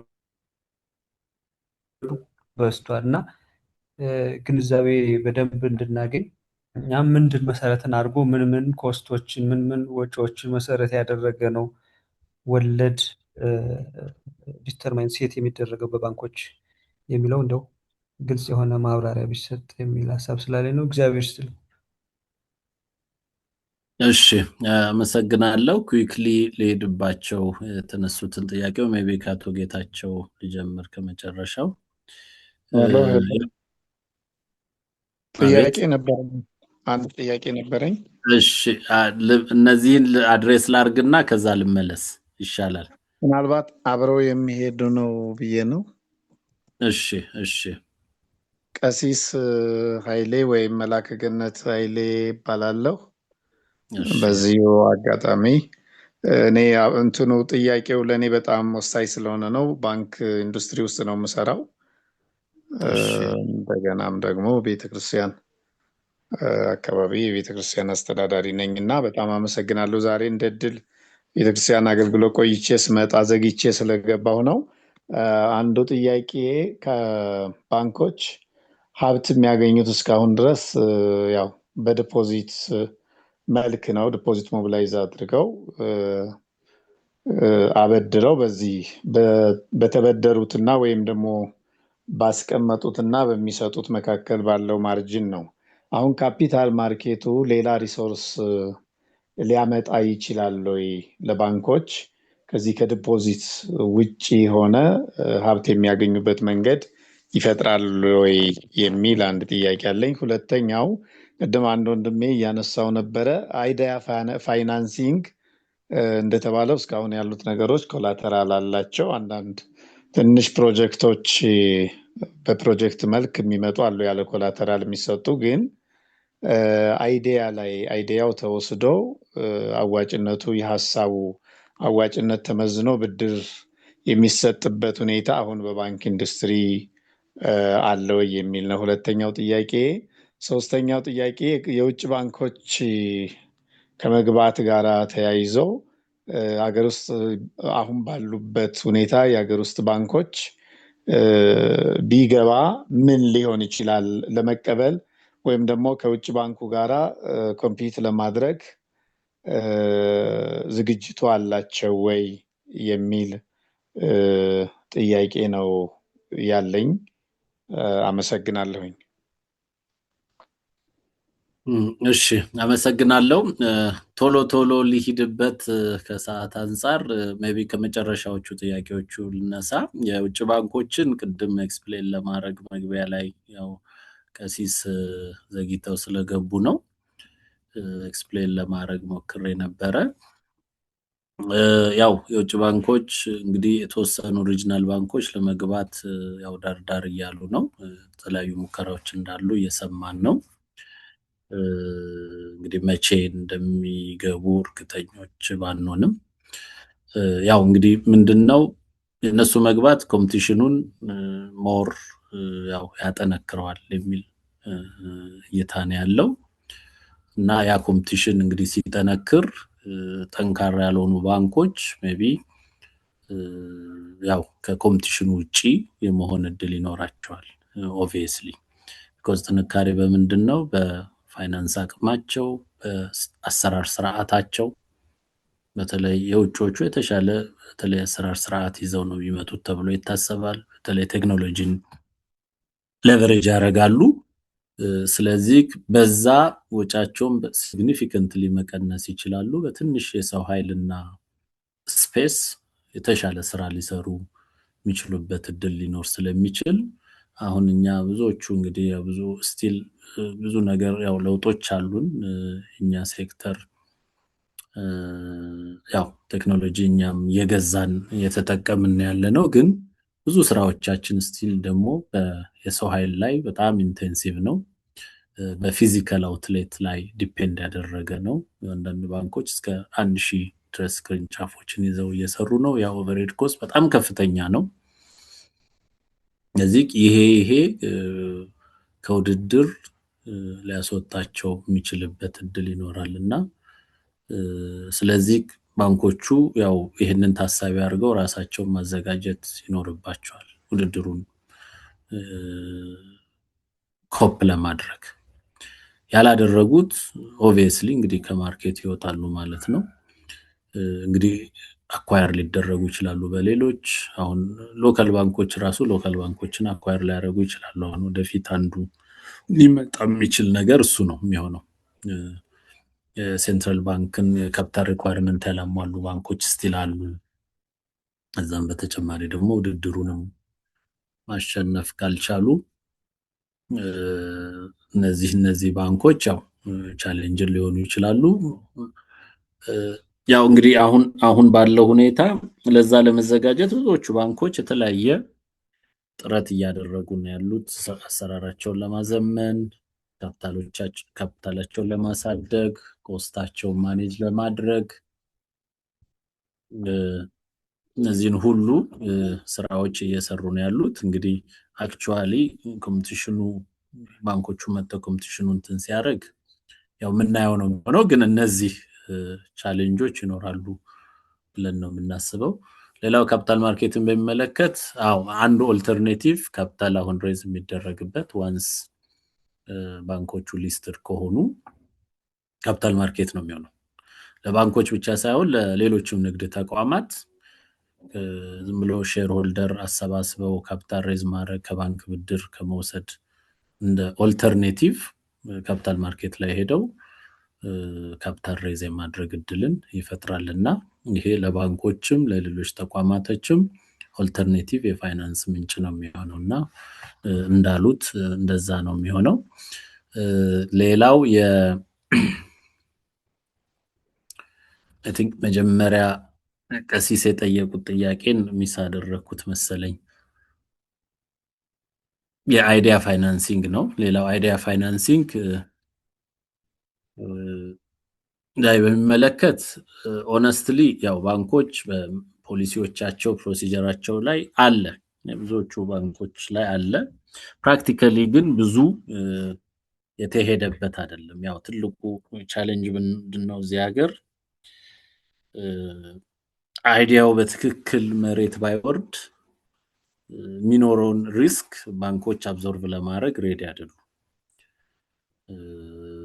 ያው አይዲያዎቹ አንዳንዴ ሊሳካ ይችላሉ፣ አንዳንዴ ላይሳኩ ይችላሉ እና አንለስ የሆነ ፎል ባክ ከሌላቸው በድፍረት የማድረግ እንትኑ በጣም በጣም ጠባብ ነው። ይሄም ያው እንግዲህ ምንድነው አንድን ፕሮጀክት ወደ መሬት ለማውረድ ፋይናንስ ብቻ አይደለም ኢሹ። ያው ብዙ ቫሪያብሎች አሉ። እኛ ሀገር አንድን ቢዝነስ በእግሩ ለማቆም ብዙ ቫሪያብሎች አሉና የፋይናንስ ኢሹ በባንክ ቢፈታ ሌላው ኢሹ ካልተፈታ ቢዝነሱ በእግሩ አይቆምም። ስለዚህ ገንዘቡን አይመለስም። ያንን ሪስክ ባንኮቹ አብዞርቭ ማድረግ ስጋት ስላለባቸው አይዲያ ላይ ያላቸው ፓርቲሲፔሽን በጣም ውስን ነው። ሌላው ያው ሪሶርሱ ሊሚትድም ስለሆነ ባንኮቹ ኦልተርኔቲቭም ስላላቸው ሞር ሴኩር የሆነ ሞር ሴፍ የሆነ ሌንዲንግ መስጠት ስለሚችሉ እነዛ ሞር ሪስክ የሆኑ ቢዝነሶች ላይ ለመሄድ ብዙ ድፍረት የላቸውምና ይሄ ነው እንግዲህ ይሄም ወደፊት አሁን ኮምፒቲሽን ሲሰፋ ባንኮች ሪሶርስ እጃቸው ላይ በደንብ ሲኖር የግድ ወደዚህ ፑሽ ሊያደርጋቸው ይችላል ብዬ አስባለሁና በሂደት ወደዛ እንመጣለን ብዬ አስባለሁ። አሁን ራይት ናው በተወሰነ ደረጃ የክሬዲት ስኮሪንግን ቤዝ አድርገው ተወሰነ ፋይናንስ የሚሰጡ በተለይ ለኤስኤምኢስ የሚሰጡ ባንኮች ያንን እንትን የጀመሩ አሉ። ያው የአጭር ጊዜ ብድሮች ናቸው፣ ግን ያው ፒውርሊ በክሬዲት ስኮርን መሰረት አድርገው የሰጡ ነው። ያ ዋስትና አይጠይቅም። ፒውርሊ በቢዝነሱ ስትሬንግዝ በካሽ ፍሎ ስትሬንግዝ እየሰጡ እንዳሉ እናያለን። ቲኬት ሳይዙ አነስተኛ ነው። መክፈያውን ጊዜ አጭር ነው። ሜቢ እንደ ፕሮጀክት ረዘም ያለ ፕሮጀክት እሱ ላይሆን ይችላል። በሂደት ግን እንግዲህ ወደዛ እንመጣለን ብዬ አስባለሁ። ሬርሊ ግን አንዳንድ ባንኮች ስቲል አይዲያን ፋይናንስ የሚያደርጉበት ሁኔታ እናያለን። ሜቢ በጣም ውስን ሊሆን ይችላል። የአቶ ጸጋይም አቶ ጌታቸው እንትን ተመሳሳይ ኮላተራል አለ ኮላተራል የሚለው ነው። ያው አሁን ባልኩት መንገድ ያው ባንኮቹ ሪስኩን አብዞርብ ለማድረግ ሬዲ ስላልሆኑ በተቻለ መጠን ብድሩ ባይከፈል ምን ላይ ነው የምናርፈው የሚለውን ታሳቢ ስለሚያደርጉ በአብዛኛው ፕሪፈር የሚያደርጉት የዋስትና ላይ መሰረት ያደረገ ነው። ግን ለምሳሌ አንዳንድ ሴክተሮች አሉ። ለምሳሌ ኤክስፖርት ሴክተርስ ውጭ ምንዛሪ የሚያመጡና ፕሩቭድ የሆነ ትራክ ሪከርድ ያላቸው ሴክተሮች ሲሆኑ በኮንትራቶች መሰረት አድርገው ፋይናንስ ይሰጣል። ፕሪሽፕመንት ሎን የምንለዋለን፣ የቅድመ ኤክስፖርት ሎን ይሰጣል። ኢቨን ተርም ሎኖችም ሬጉላር ተርም ሎኖች እንደዚሁ እንደ ስትሬንግዝ ኦፍ ቢዝነስ የሚሰጥበት አሰራር አለ። ይሄ በአብዛኛው ኦልሬዲ ስራ ውስጥ ገብተው ጥሩ የአፈጻጸም ላላቸው ቢዝነሶች የሚሰጥ ነውና እነሱን አለዋስትና የመስጠት እንትኑ አለ። ኒው ሲሆኑ ነው ብዙ ጊዜ ያለው ቻሌንጅ። የቆዩና ስራው ላይ የቆዩ ከሆኑ የዋስትና ሪኳየርመንት እየሳሳ የሚሄድበት ሁኔታ አለ። ባንኮች ደህንነትን የሚለው ነገር እንግዲህ እንደ ፐርሰናል ኦፒኒየን ነው። ያው ባንኮቹ መወከል አልችልም። ያው ባንኮች ዳይሬክት እኔ ድህነት ላይ ኮንትሪቢዩት አድርገዋል ብዬ አላስብም። እንዳውም ድህነትን ለመቅረፍ በተወሰነ ደረጃ ያው ተወሰነ ሰውም ቢሆን ይደርሰው ያድል ያንን እየሞከሩ ነው ብዬ ነው ማስበው። ኢንትረስት ሬት አነስተኛ ነው የሚከፍሉት፣ ልክ ነው። ያው ማርኬቱ የሚወስነው ነው እና በማርኬት ምክንያት ያንን ኢንትረስት ይከፍላሉ። እንደገና የብድር ዲማንድ ከፍተኛ ነው፣ ሰፕላይ ውስን ስለሆነ ደግሞ እነሱ ባወጡት ሬት ብድሩን ያቀርባሉና እኔ ያው አነስተኛ ኢንትረስት ሬት ያው ዞሮ ኢንትረስት ሬት ለሴቨሩ ከፍ ቢያደርጉ ተበዳሪውን እንደገና የተበዳሪውን ሬትም ፑሽ ያደርጋሉ። የታችኛው የሴቪንግ ሬት ከፍ ባለ ቁጥር የብድር ሬት እሱ ላይ መሰረት አድርጎ ስለሚሰራ ያንን ያደርገዋልና አልቲሜትሊ ያ ደግሞ ሶሳይቲውን ይጎዳል። ያው ቢኮዝ የተበደረ ሰው በቃ ማምርቶ ሆነ ትሬድ አድርጎ ለኮንሱመሩ ነው የሚልከው። ኮንሱመሩ ላይ ያ ሬት ትራንስፈርድ ይሆናል ስለዚህ እንትኑ ኢፌክቱ በዛ መልክ ነው የሚሆነው ብዬ ነው የማስበው እና እኔ በዚህ መንገድ ነው የማየው እና ባንኮች በተቻለ መጠን ያው ኢንትረስት ሬታቸው መበደሪያ በማደጉ ምክንያት ምንም ጥያቄ የለውም ያው አልቲሜት ኮንሱመሩ ይጎዳል። ሴቪንግ ላይ ደግሞ ያው የግድ አይደለም ባይዘ በተቻለ መጠን ሴቪንግ አነስተኛ በሆነ ቁጥር ሰዎች ኢንቨስት እንዲያደርጉ ነው የሚበረታቱት። ባንክ ከማስቀመጥ ይልቅ ኢንቨስት ማድረግ እና ከኢንቨስትመንት ዝም ብሎ ሰርኩሌት የሚያደርገው ገንዘብ ግን በባንኮች በኩል ሊያልፍ ይችላል እና እኔ በዛ መንገድ ነው መታየት ያለበት ብዬ ነው የማስበው። ኢንትረስት ሬት ሴት ሲያደርጉ የማበደሪያ ኢንትረስት ሬት ያው ዩዥዋሊ አንዱ መነሻቸው ጠቅላላ እነሱ የሚከፍሉት የወለድ መጠን ቤንችማርክ ይሆናል።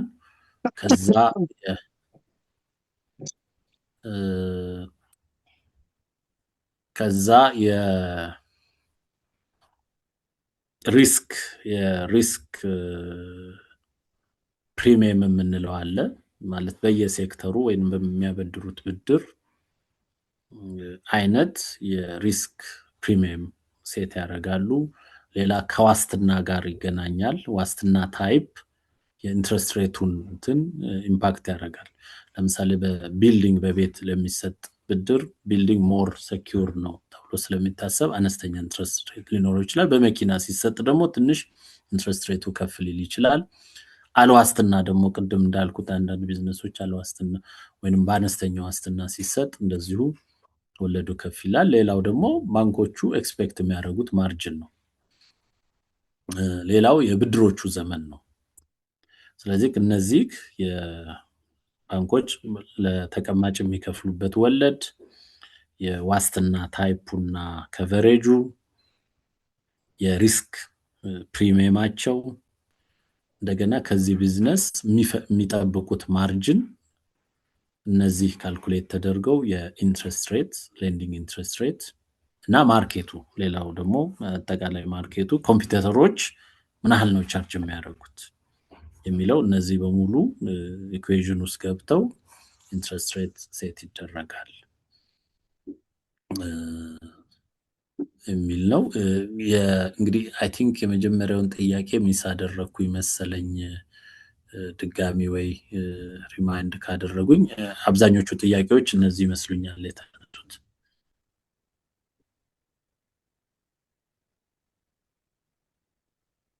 እሺ ፍሬህይወት አለሽ? ፍሬያለሽ? አለሁኛው እጅግ በጣም ነው የምናመሰግነው። ጥያቄ ቀጥል ወይስ ይብቃ? የተወሰነ ያሉትን አንዴ ልክ እንደዚሁ አንድ ሚት ያደረኩት ጥያቄ ሜቢ ማስታወስ ካለ እሺ እዚህ ጋር የተጻፈ አንድ ሁለት ጥያቄዎች አሉና እነሱን አንዴ ኦንላይን ያሉ ሰዎች ይጠይቁ። ፍሬ ከለላውና ፍሬ የኔ ያለኝ ትእዛዙ ነው መንጋዬ ከለላው እና ቴክኖ የሚል ቴክኖ ጠይቀዋል ትዜ። እሺ ቶሎ ያልጠየቃችሁ አንዴ መንግዬ ከለላውና እኔ ፍሬ እሺ እኔ ልጀምር። ከለላው ነኝ። ነበረው ትሬኒንግ ጥሩ ነው። ታንኪዩ። ስለዛ ያው ከሰዓት አንፃር ለማሳጠር ምናልባት ያው ካፒታል ማርኬት የራሱ ጥቅምም ጉዳትም እንዳለው ያው ይታወቃል። ምናልባት እኔ አብዛኛው አሁን አንደርሰርቭድ የሆነው ከኮሚኒቲ አንፃር በተለይ ያው ባንኮቹ ብዙ ጊዜ ባይደርሱ ይሰማል። በጣም ጥሩ። እሺ በተለይ አንደርሰርቭድ የሆነው ኮሚኒቲ የትምህርት ደረጃው ስለ ስቶክ ማርኬትም ስለ ቦንድም እንዲህ ያለው ኖሌጅ ኢቭን ዲጂታል ላይ ያው ይታወቃል በእኛ ሀገር ሁኔታ ማለት ነው።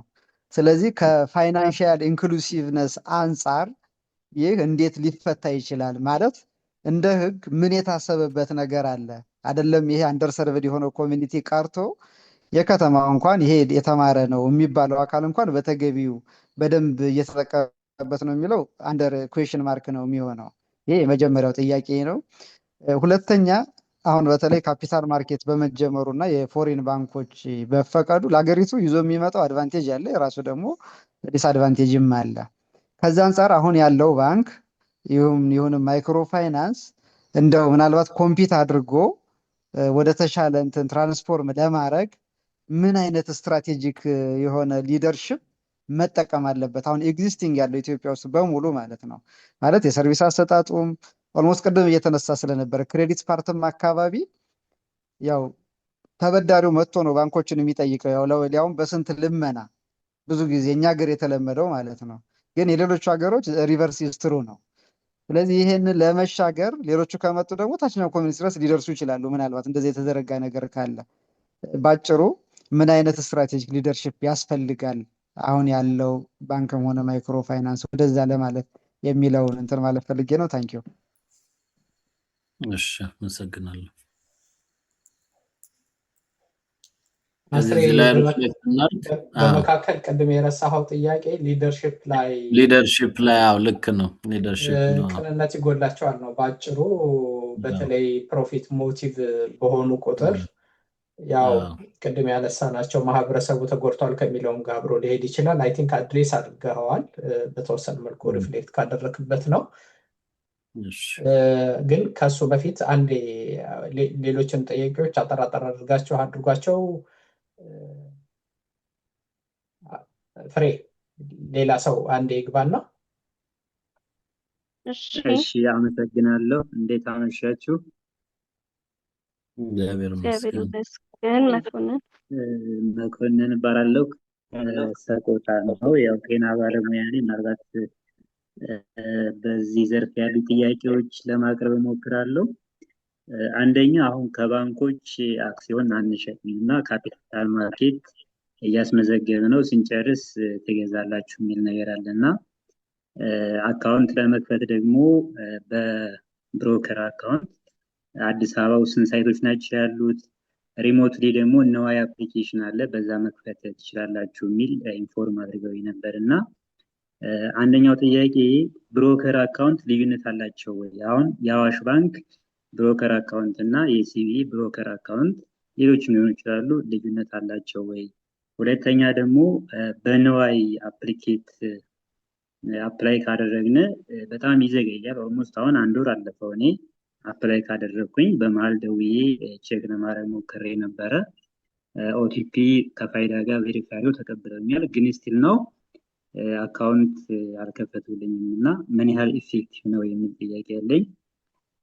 ሶስተኛው ደግሞ በዩናይት ዶት ኮም የፎሬን ከረንሲ አካውንት መክፈት ይቻላል የሚል ተለቆ ነበር እና ምን ያህል ፎሬን አካውንት ከረንሲ ከከፈትን በኋላ ለመጠቀም ምን ያህል ሌጋሊ አክሴፕቴብል ነው፣ ያን ያህል እንደፈለጉ መጠቀም ይቻላል ወይ የሚል ጥያቄ ያለኝ። የመጨረሻው ትራንዛክሽን ፊ ላይ በተመለከተ የተለያዩ ባንኮች የተለያየ ፔመንት አላቸው እና በሴንትራል ባንክ የሆነ የተወሰነ ነገር የለም ማለት አንዳንድ ባንኮች በ200 ብር እስከ 7 ብር 6 ብር፣ አንዳንድ ባንኮች ደግሞ 1 ብር ምናምን እና ብሩ በጨመረ ቁጥር ደግሞ በዛው ልክ ትራንዛክሽን ፊ በጣም የተጋነነ የሚከፍሉ እና የሚያስከፍሉ እና እንዴት ይታያል የሚል ጥያቄ ነው ያለኝ። አመሰግናለሁ። እሺ ታንኪዩ። ስለዚህ ይሄንን ሪፍሌክት እናድርግ። አንድ ጥያቄ ቻሊሆን። እሺ አመሰግናለሁ። የሚያስፈልገንን ነገር ስላዘጋጃችሁልን በጣም ቴንኪው። የእኔ ጥያቄ የባንኮች ወጪ ላይ በተለይ የውጭ ባንክ ከመምጣቱ ጋር ተያይዞ ስታነሳልን አንዱ ሊቨሬጅ የሚያደርጉት የቴክኖሎጂ ዩዜጃቸው እንደሆነ አንስተህልን ነበር። ኦብቪየስሊ ባንኮች ከኢንፍራስትራክቸር በማይተናነስ ቴክኖሎጂን ገዝተው ይጠቀማሉ። ይህ ጥያቄ ምንድን ነው? ባንኮች የሚጠቀሙት ኦልሞስት በሚባል ደረጃ የውጭ ነው ሶፍትዌር የሚገዙት። የሆነበት ምክንያት ኢትዮጵያ ውስጥ ኮምፒቴቲቭ የሆነ የውጮችን የሚተካ ሶፍትዌር የሚሰራ የቴክኖሎጂ ካምፓኒ ስለሌለ ነው ወይስ ኢትዮጵያውያን የራሳችን የመጠቀም ወይም ደግሞ የራስን አንደርማይን አድርጎ የውጭ ናፋቂነት ስላለ ነው? ብዙ የሚስተዋሉ ባንኮች ስላሉ ነው። የሚጠቀሙት ሲስተም ኢትዮጵያውያን ከሚሰሩት ያነሰ ሆኖ ግን ለቬንደር ነው የሚከፍሉ። እሱ ደግሞ ከሀገሪቱ ከዶላርም ጋር ተያይዞ በጣም ትልቅ ነገር ነው የሚያስከትለው እና ከከስተማይዜሽንም ጋር ተያይዞ ሰው ክሪቲካል ፖይንቱ ኬፔብል ስላይደለን ነው ወይስ የራሳችን ስለማናይ ነው የሚል ነው። ሌላኛው እና ሁለተኛው ጥያቄ ሞር ፐርሰናል ነው የሚሆነው። አሁን የባንክ ጉዳይ ሁላችንም ልናውቀው የሚገባን የሚያስፈልገን ነገር እየተጠቀምነውም ያለ ነገር ሆኖ እያለ ግን አናውቅም እንዳለመታደል ሆኖ ብዙ እንትንም ስላይደለን እና መጀመሪያ ቀድመን ይሄ ነገር ያስፈልገዋል እዚህ ውስጥ ላለ ኮሚኒቲ ተብሎ መዘጋጀቱ በጣም እናመሰግናለን። ግን አቶ አስራት ኦፈር ልታረገን ትችላለህ ወይ? ሜንቶርሽፕ አሁን እኛ ሀገር የሚጎል እውቅናው የለንም ስለ ብዙ ነገሮች፣ በተለይ መሰረታዊ ስለሆኑ ነገሮች። ከእውቅና አልፎ ደግሞ ፕራክቲካሊ ቢዝነሱ ላይ ላለ ሰው ደግሞ ሜንቶርሽፕ የለንም እና እኔ የምሰራው ስታርታፕ ላይ ነው። ሜንቶር የሚያደርገኝ ሰው በዚህ ዘርፍ ባገኝ በጣም ደስ ይለኛል። ሜንቶርሽፕ ልትሰጠን ትችላለህ? አመሰግናለሁ። እሺ አመሰግናለሁኝ። ኩዊክሊ እንሄድበት አይደል? ተነሳው የሊደርሺፕ እንትን በኋላም ድጋሚ ተነስቷል። ባንኮቹ እንግዲህ ምንድነው ኢስ ቬሪ ዲፊከልት። ያው አንዳንድ ጊዜ በየኩባንያ ያለ የሊደርሺፕ አፕሮች ያው እንግዲህ የሀገራችንን ሁኔታ ነው የሚመስለው ለኔ እንደተባለው ያው ቅንነት የሌለው በቃ እንደ ሶሳይቲው ነው። ምክንያቱም ሴክተሩ ላይ ያሉት ሊደሮች ከሶሳይቲ ወጡ ናቸው፣ ምንም የተለዩ ሰዎች አይደሉም እና በየዕለት ተዕለት እንትናችን ወይ በተለያዩ ተቋማት የምናያቸው አይነት ሰዎች ናቸው። በዛ ምክንያት እንደ ሰዎቹ የሊደርሺፕ ሁኔታቸው ሊለያይ ይችላል። ባንኪንግ ግን ኖርማሊ ባንኪንግ ቅድም የተባለውን በጣም ቅንነት ያለው ኢንተግሪቲው የጠበቀ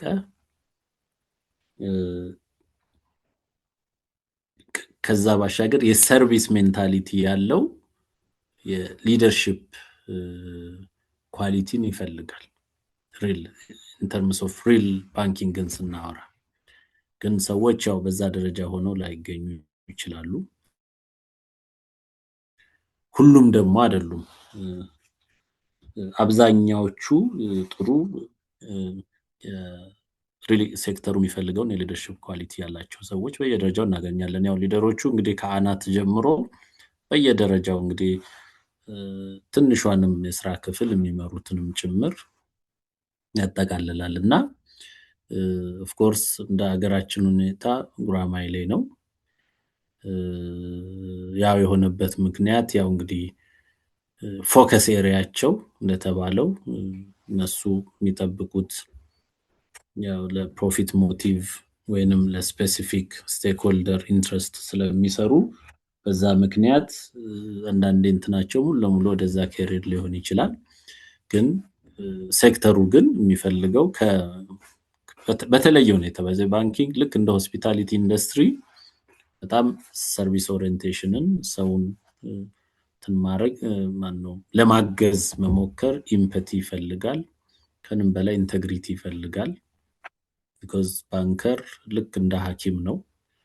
ደንበኛውን ሚስጥር በሚገባ መጠበቅ ያለበት ነውና ሪሊ ሪኳየር የሚያደርገው ኳሊቲ ያ ነው። ግን እንደተባለው የተለያየ እንትን ይኖራል። ያው የምናየው ነገር ስላለ አንዳንዶቹም በዜናም በምንም የምንሰማው ነገር ያው የዛ የሊደርሺፕ ጉድለት ባንኮቹ ስትራግል ሲያደርጉ እንሰማለን። ይሄ እንግዲህ ወደፊት ኦብቪየስሊ እንደ አይነት እንትኖች በሂደት ውድድር እየተሻሻለ ሲመጣ እየወጡ ይሄዳሉ ብዬ አስባለሁ። because ትክክለኛ ኮምፒቲሽን ሲመጣ ፕሮፐር ኮርፖሬት ገቨርነንስ ኢን ፕሌስ ይሆናል። ያኔ በዚህ መንገድ ኩባንያ ሊድ የሚያደርጉ ሰዎች ከሲስተሙ እየወጡ ይሄዳሉ ብዬ አስባለሁ። በዛ መንገድ እየተቀረፈ ይሄዳል። ከዛ ውጭ ደግሞ ሬጉሌተሩም ጠበቅ እያለ ሲሄድ እንደዚህ አይነት ሊደሮችን ከሲስተሙ እንዲወጡ ያደርጋል ብዬ አስባለሁ። አሁን ግን ልክ ያው ሀገራችንን ነው የምንመስለውና ያው ተቻለ መጠን የተሻለ ነው እንደ ሴክተር፣ ግን ከሌላው ከብዙ ሴክተር የተሻለ ነው። ግን ስቲል ደግሞ ያው የሲስተሙ አካል ስለሆንን እንደዛ አይነት ነገሮች ይታያሉና ኦብዘርቬሽኑ ልክ ነው ብዬ ነው የማስበው። ኢን ተርምስ ኦፍ ሊደርሺፕ ምን አይነት እንትን ቢኖራቸው ነው ኮምፒት የሚያደርጉት ነው? ያው ምንም ኦብቪየስሊ የሚታወቁ ነገሮች አሉ በፋይናንሻል ሴክተር ላይ። አንዱ ትልቁ ዓለም አሁን የደረሰበት በጣም ብዙዎቹን ስራዎች ኦቶሜት ማድረግ ይፈልጋል፣ ዲጂታይዝ ማድረግ ይፈልጋል፣ ወርክ ፎርሱን ማሰልጠን ይፈልጋል። የኛ ወርክ ፎርስ ሎካሊ ባለው ልምድ ብቻ ያለ ነው። የግሎባል ኤክስፒሪየንሱ ሊሚትድ ነው። ሪጂናል ኤክስፒሪየንሱ ራሱ ሊሚትድ ነው። በዛ ምክንያት ቢት ሊያደርጉን ይችላሉ። ሌላው ሪሶርስ አቅማቸው ነው። እዚህ በሪሶርስ አቅም፣ በቴክኖሎጂ፣ በሰው ኃይል ኳሊቲ፣ ኢቭን በሰርቪስ ሜንታሊቲ እነዚህ ነገሮች ካላሻሻልን ምንም ጥያቄ የለውም ከኮምፒቲሽኑ ውጪ እንሆናለን። እና እንግዲህ በደንብ ያሰቡ ኩባንያዎች ቀድመው ፕሮፐር ስትራቴጂ ነድፈው ራሳቸውን ለውድድሩ ብቁ ማድረግ ይፈልግባቸዋል ብዬ አስባለሁ። እና that's the only way we can really compete። ከሆነ ጊዜ በኋላ ይሄ በጎድፋዘር በምናምን የሚሰራው ነገር ሁሉ ይቀራል። አሁን እንደምታውቁት ባንኮቹ ልክ እንደሌላው ሴክተር አንዳንዶቹ ያው በጎድፋዘርም ስለሚኖሩ ማለት ነው። ሌላው ከባንክ አካውንት ጋር የብሮከር አካውንት አይ ቲንክ ኤኒ አካውንት ከተከፈተ በቃ ፐርፐዙን ሰርቭ ያደርጋል። ንግድ ባንክ ተከፈተ፣ ንግድ ባንክ በተከፈተ አካውንት የአዋሽን የሌላንም እንትን ማድረግ ይቻላል። እና ስለዚህ አይ ቲንክ አንድ አካውንት በቂ ነው እንትን ትሬድ ለማድረግ። እና እሱ ነው ያለኝ እንትን የኖይ አካውንት ኦፕኒንግ ዲሌውን እርግጠኛ አይደለሁም። አይ ዶንት ኖ ዋይ እንደዛ ለምን እንደሆነ አላውቅም። እኔ ያው ሪሌቲቭሊ ፈጣን እንደሆነ ነው የማውቀው፣ ግን እኔም ብዙ መረጃ የለኝም በዛ በኩል። እሱን ያው እስቲ እኔም ቼክ አድርጌ ወይ ሼር አደርጋለሁኝ ለትእዛዙ። ዩናይቲቲ የሚከፈት ሂሳብ ምንም ጥያቄ የለውም፣ በቃ ሌጋል ነው። እንደውም እንትኑን አድሚኒስተር የሚያደርገው ሴንትራል ባንክ ነው። ስለዚህ ከውጭ ሀገር የፎረን ከረንሲ አካውንትም ሎካል ከረንሲ አካውንትም ይከፈታል። ግን አካውንቱን ኦፕሬት ለማድረግ አንዴ ፎርማሊ እንትንን ሲግኒቸር መስጠትን ይፈልጋል። ሂሳቡን ለመክፈት ይቻላል፣ ግን አካውንቱን ኦፕሬት ለማድረግ እንትን ይፈልጋል። የኢምፐርሰን ወይንም ደግሞ ስሩ ድሮ ልክ ሬጉለር ሊያውን ውጭ ሀገር ያሉ ሰዎች ሲግኒቸር የሚልኩበት ሜካኒዝም አለና በዛ መንገድ ማድረግ ይፈልጋል። ሂሳቡን ግን ከፍቶ ገንዘብ ዲፖዚት ግን ማድረግ ይቻላል። ትራንዛክሽን ፊ ከባንክ ባንክ ይለያያል። ባንኮች ሁሉም የራሳቸውን ትራንዛክሽን ፊ ሴት ያደርጋሉ። ያው የራሳቸው መነሻ አላቸው። ወጪያቸውን አጠቃላይ የነሱ የራሳቸውን የፕራይሲንግ ፖሊሲ ተከትለው ያደርጋሉ። በየጊዜው እንግዲህ የተወሰኑ ትራንዛክሽን ፊዎች በናሽናል ባንክ ኢንትሮዲውስ የተደረጉ አሉ። የተወሰኑት ደግሞ በስዊች ኦፕሬተሮቹ የሚያስከፍሉ ስዊች የሚያስከፍለው አለ። ሌላው ደግሞ ባንኮቹ ራሳቸው ኢንትሮዲውስ ያደረጉት አለና በዚህ ምክንያት ከባንክ ባንክ ያው ትራንዛክሽን ፊ ይለያያል። እና ይሄ ፒውርሊ የባንኮቹ ዲስክሪሽን ስለሆነ ያው ደንበኛ እንግዲህ እያየ ባንክ ይመርጣል ማለት ነው። በዚህ ምክንያት ፎረን ሶፍትዌር ለምን ይገዛሉ ባንኮቹ? ለምን ሎካሉን አይጠቀሙም? ያው እንግዲህ በተለይ የባንክ ሜን ሲስተሞች በጣም ያው ሪላያቢሊቲ ኢምፖርታንት ነው። ትልቁ ያው እኛ ሀገር አሁን አነስተኛ ማለት መለስተኛ ፐርፐዝ ያላቸው አፕሊኬሽኖች ሎካሊ በጣም ብዙ ዲቨሎፕ ይደረጋል። በነገራችን ላይ ኢንሃውስ ባንኮች ላይ ራሱ በጣም ብዙ አፕሊኬሽኖችን ራሳችን ዲቨሎፕ አድርገን እንጠቀማለን። የራሳችን ባለሙያዎች ዲቨሎፕ አድርገው ቴስት ተደርገው እንጠቀማለን። እነዚህ ሜጀር የሚባሉ ኮር ሲስተምን ለምሳሌ ኮር ሲስተም ያው በእርግጠኝነት በደንብ ቴስትድ የሆነ ብዙ ሰርቲፊኬሽንን ያለፈ መሆን አለበት።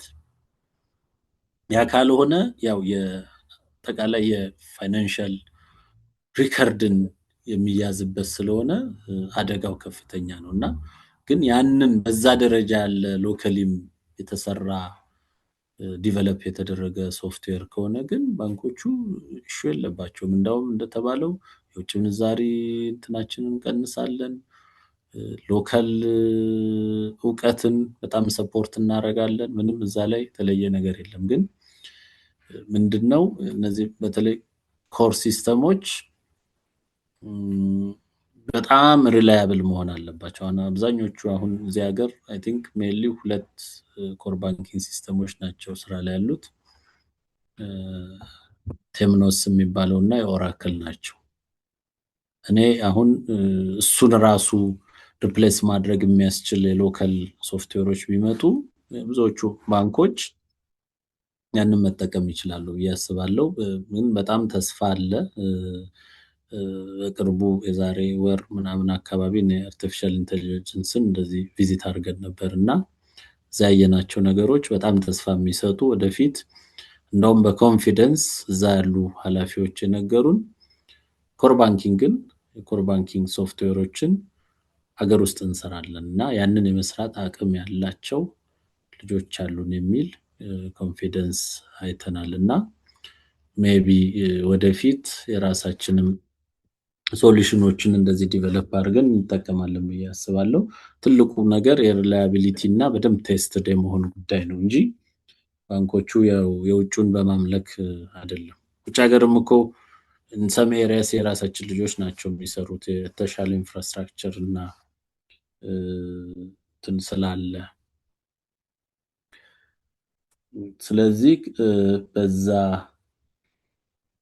እንትን ይሁን ሜንተርሺፕን በሚመለከት እስቲ እንግዲህ ቼክ ላድርግ። እንግዲህ አንፎርቹኔትሊ I'm one of the most busiest person ባንክ እንትንና እኔ ጊዜ እንደዚህ አይነት ሴሽኖች ግን ከተዘጋጁ ስፔሻሊ እንደዚህ ማታ I think I can manage የተወሰነ ጊዜ ስኬጁል ተነጋግረን ከትዛዙ ጋራ I think ተወሰኑ ኤሪያዎች ላይ በወርም ሊሆን ይችላል or በ15 ቀን ሊሆን ይችላል we can do that እና ይሄንን ማድረግ